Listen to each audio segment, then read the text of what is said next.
આશના શાહ છું. I am the UK country head for Global Collins. છેલ્લા 5 વર્ષથી હું ગ્લોબલ કોલાઇન્સમાં કામ કરું છું અને અમે ગ્લોબલ કોલાઇન્સની અંદર લગભગ 5000થી વધારે સ્ટુડન્ટ્સના સક્સેસફુલ વિઝાસ કર્યા છે. અમે લોકો સ્ટુડન્ટ વિઝાની જોડે વિઝિટર વિઝાસ જે પેરેન્ટ્સના કન્વોકેશનમાં કરવાના હોય છે એ બી કરીએ છીએ.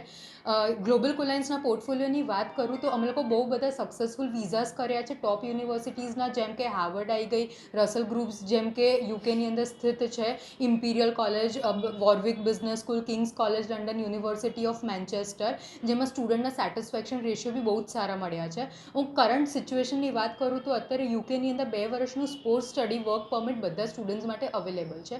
તો જે બી સ્ટુડન્ટ્સ અત્યારે લાસ્ટલી સપ્ટેમ્બર ઇન્ટેકમાં ટ્રાય કરવાનું પ્લાન કરે છે તો એ વિથ આઇલ્સ વિધાઉટ IELTS બેફ કરી શકશે. So what we can do is કે આપણે હમણાં અભી હાલથી પ્રોસેસિંગ સ્ટાર્ટ કરી દઈએ તો અમારી કોઈ કન્સલ્ટન્સી ફીસ નહીં હોય. મારું નામ રવિ ઠક્કર છે.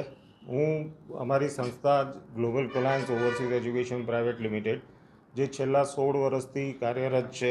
છોકરાઓને બારે સ્ટડી અબ્રોડ માટે ભણતર કરવા જે બી છોકરાઓ જાય છે, અમે લોકોએ શરૂઆત 2008થી કરી હતી, જેમાં અમારા મેનેજિંગ ડિરેક્ટર અને ફાઉન્ડર મેમ્બર મિસ્ટર જય રૂપારેલ, જે વડોદરાના છે, એમણે વર્ષ 2008માં આ સંસ્થાની શરૂઆત કરી હતી.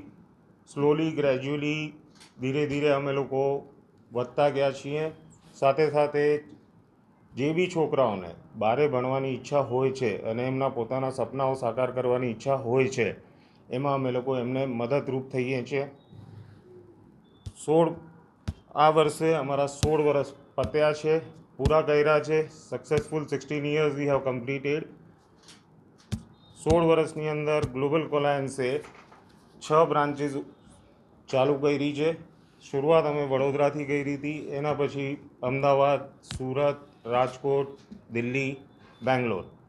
તો જે બી છોકરાઓને આગળ ભવિષ્યમાં એમનું સપનું સાકાર કરવું હોય છે, જેમ કે UK છે, કેનેડા છે, ઓસ્ટ્રેલિયા છે, US છે, ન્યૂઝીલેન્ડ છે, ફ્રાન્સ છે, દુબઈ છે, એમાં અમે બધી જ સર્વિસીસ પ્રોવાઈડ કરીએ છીએ, right from preparation to visa assistance. Our company is like a one-stop solution for all the aspirants who are willing to get their dream fulfilled. નમસ્કાર, સૌને પ્રણામ. આપનો જે પ્રશ્ન છે કે રાજકોટ અથવા સૌરાષ્ટ્ર ગુજરાત ભારતમાંથી શા માટે વિદેશમાં ભણવા જવું જોઈએ. લોક વિદ્યાર્થીઓને આ 21મી સદીમાં ગ્લોબલ ઓપોર્ચ્યુનિટીઝની સાથે ગ્લોબલ ચેલેન્જીસ પણ છે. એટલે આ ગ્લોબલ જે ચેલેન્જીસ છે એ ગ્લોબલ ચેલેન્જીસ છે આની સાથે પોતાનું કેલિબર એ મેચ કરવા માટે એને ઇન્ટરનેશનલ એક્સપોઝર જોઈ. લોક આમ એજ્યુકેશન તો બધી જગ્યાએ લગભગ સરખું હોય, 2+2 બધી જગ્યાએ 4 જ થાય. એટલે પછી ઇન્ડિયા હોય, UK હોય, જર્મની હોય, જાપાન, ક્યાંય બી હોય, 2+2 4 જ થાય છે. પણ જે પ્રશ્ન છે એક્સપોઝરનો છે, જે ઇકોસિસ્ટમનો છે.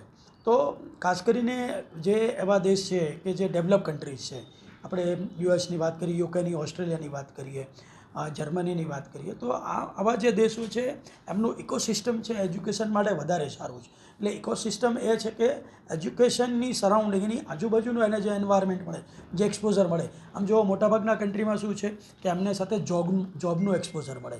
એટલે આ જે જોબનું એક્સપોઝર છે ને એ બહુ અગત્યનું છે. એટલે સ્ટુડન્ટ્સ છે ખાલી ત્યાં કંઈ લિટરસી માટે નથી જતા, બરાબર, એ એના કંઈ સિલેબસ પૂરા કરવા નથી જતા, પણ એને વૈશ્વિક એમનું જે વિઝન છે એ વૈશ્વિક વિઝન એનું ખુલ્લું થાય અને એને દુનિયા ખરેખર શું છે એ જાણવા માટે વિદ્યાર્થીઓ છે મોટાભાગે આઉટ ઓફ ઇન્ડિયા જતા હોય છે.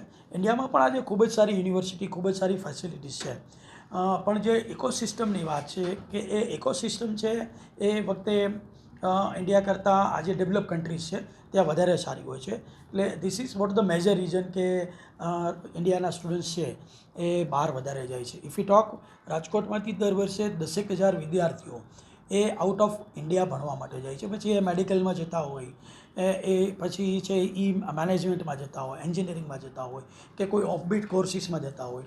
તો રાજકોટ ડિસ્ટ્રિક્ટમાંથી લગભગ 10,000 વિદ્યાર્થીઓ છે એ વખતે આઉટ ઓફ ઇન્ડિયા ભણવા જતા હોય છે. એના માટેનું મેજર રીઝન મેં આપને જે કીધું એ ગ્લોબલ એક્સપોઝર છે ને દેર ઇઝ નથિંગ રોંગ. જેમ વિદ્યાર્થીને મેં વાત કરી ગ્લોબલ ઓપોર્ચ્યુનિટીઝ છે, એમ ગ્લોબલ ચેલેન્જીસ પણ છે જ સાથે.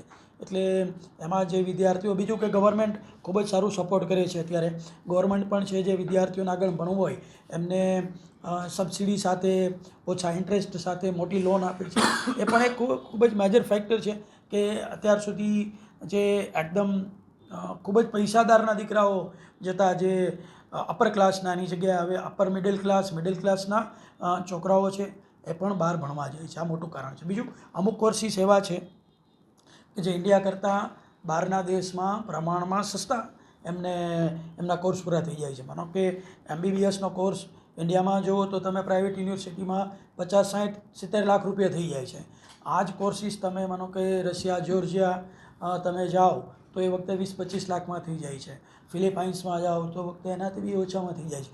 તો એવા જે કોર્સીસ છે એ કોર્સીસના હિસાબે વિદ્યાર્થીઓ એટ્રેક્ટ થાય. બીજું, એમને ત્યાં જોબની પૂરેપૂરી શક્યતા હોય છે, એટલે પાર્ટ ટાઈમ જોબ કરે તો એમનું જે ફીસ હોય એમાંથી 50, 60, 70% ફીસ તો છોકરાઓ છે એ જોબ કરીને કાઢી લે. એટલે જોબમાં એને એક્સપોઝર બી મળે છે, પૈસા બી મળે છે, ફીસ બી બચે છે, ઇન્ટરનેશનલ એક્સપોઝર બી મળે છે. આમ આનાથી મલ્ટીફેસેટ્સ ફાયદાઓ છે. એટલે છોકરાઓ વધુ ફોરેન જતા હોય છે.